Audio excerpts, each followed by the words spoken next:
Oh, I'm thinking about. I don't care about nothing in the world right now. Let me raise these children. Oh, I just, I feel like,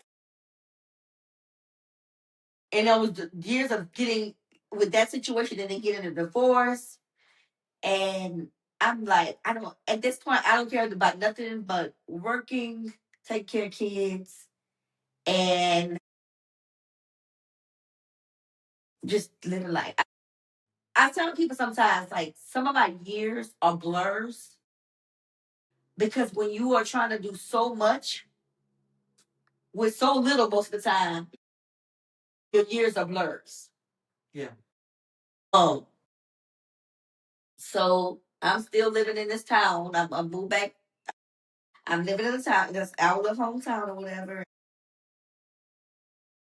I'm working every day and just trying to figure it out. Now, I passed a very pivotal moment. You had a lot going on in these years, though. But what what did you want to be when you grew up? When I was younger, I don't think I ever really thought about what I wanted to be. I don't think I ever had a profession myself to say, oh, I want to be XYZ. I don't think I ever said that. What you want to do? I don't think I ever. I think by getting pregnant so young, I just knew I had to work somewhere or another. I didn't. I knew I wanted to move out of the town that I was living in. Okay. That was number one. I knew that eventually one day I was going to leave there. Okay. That was number one. Um, and I had left a few times, but always ended up back. But the last time I left, I knew I was not coming back because at this point I had become a nurse, and I knew that my options were broader, and I didn't have to go back. Um, but growing up, I don't even think I ever really thought about what I wanted to be. I don't think I don't remember ever thinking about what I wanted to be or what I wanted to do. I knew I needed to go to college, but I don't think I ever really. I don't know. So we got young mom Quan working, thugging, doing it. I doing it. Are we going out? Or are we? We are going. That's where we going. Come on, let's go. Let's go. Let's go. We're going out. Yes. We living the life. We living the life. We living the life. We going out and we having some times. Come on, Tom. Yeah, we having some times. And I end up meeting a guy. Okay. I end up meeting this guy, and he was a good guy. And I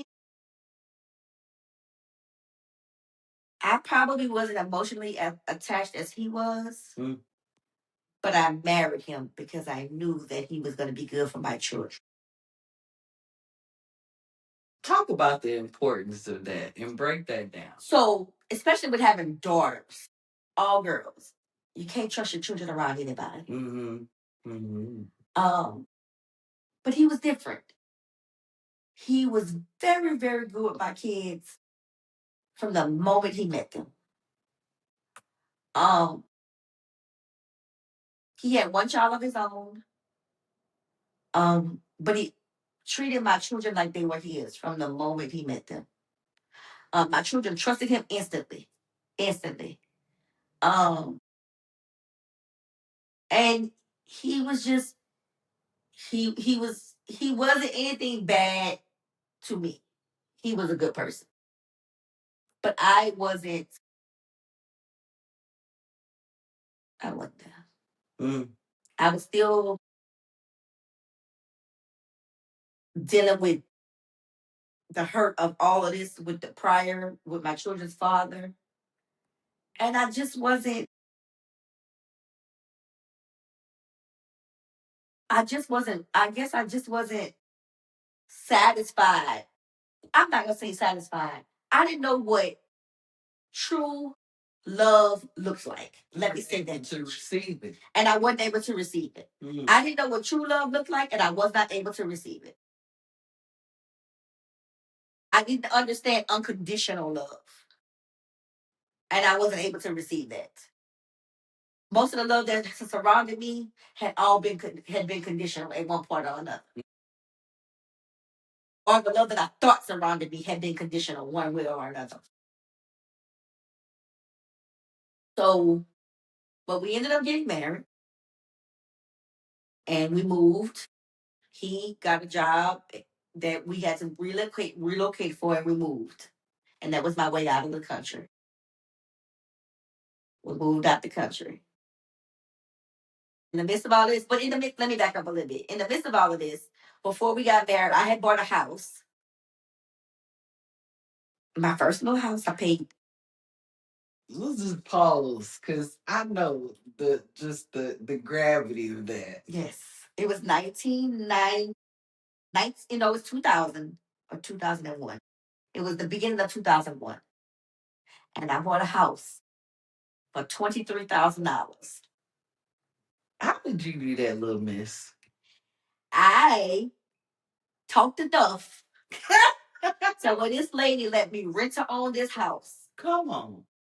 This house was $23,000. We split up the payments. I would put the money in the account every month. And then I owed $7,500 left. And she called and said, I'm about to file bankrupt. I'm gonna need you to give me the $7,500 so we can go ahead and I sign the house over to you. But I had the $7,500 in my account. Whoa, look at because I've always been good with money. Yes. Because I always had to stretch my money. Yes. Yes. So I always been able to save and figure out how I'm gonna move it around, and that is a figure it out. And you cannot teach that. Yes, I've always been. So I bought this little house. Wow. In my hometown for $23,000. Not you. I was in 2001, I think like January 2001 or February 2001. Oh, that was a good old fuck you know. I know that. Yeah, that was my first house. Oh my gosh. And I was 20.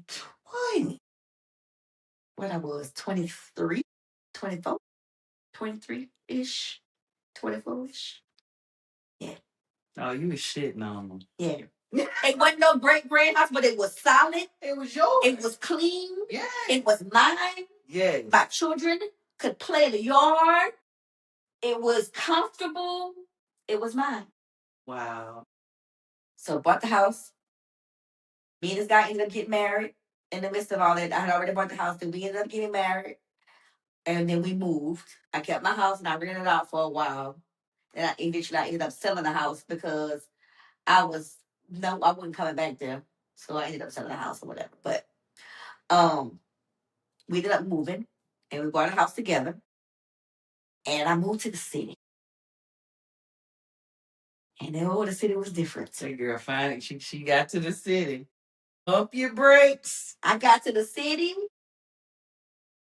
and people was giving me attention. And I was seeing things I never saw before. And I was hearing conversations I had never heard before. And I just was like, I'm in the city.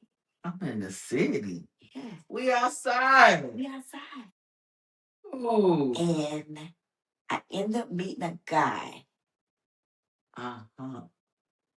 who was a smooth talker.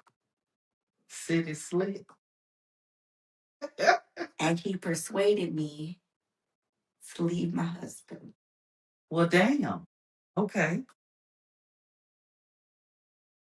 And I left this nice house, good life, to go live with somebody in their grandmother's house. The grandmother would have passed, but in their grandma's house. Uh-huh. What was it? He was exciting. That makes sense. He was exciting. Mm-hmm. He was spontaneous. Oh. He was fun. Yeah. He was he didn't have the he had no structure. He didn't care. We can do whatever. We can do it whenever. We can spend all the money. It don't matter.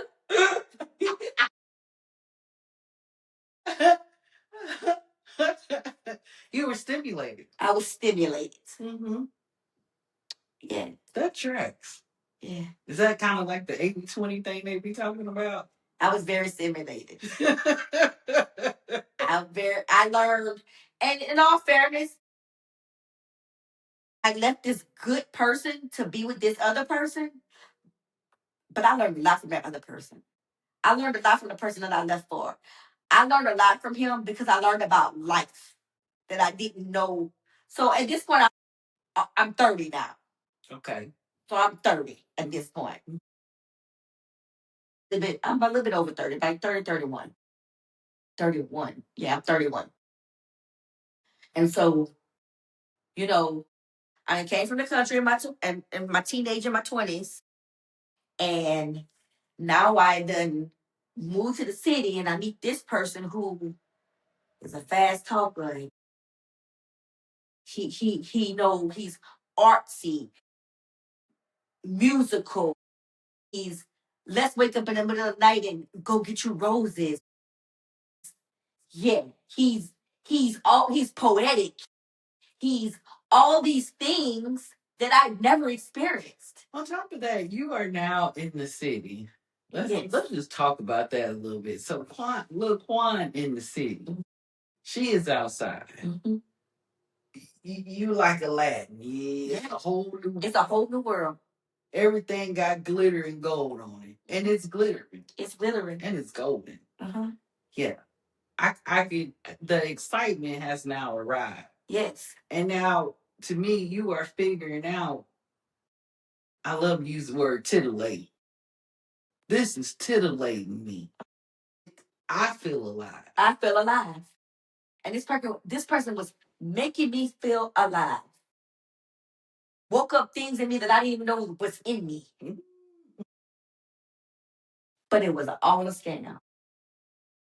It was all a scam. It was all a scam for me to provide. We leave, divorce him, and I married him. Okay.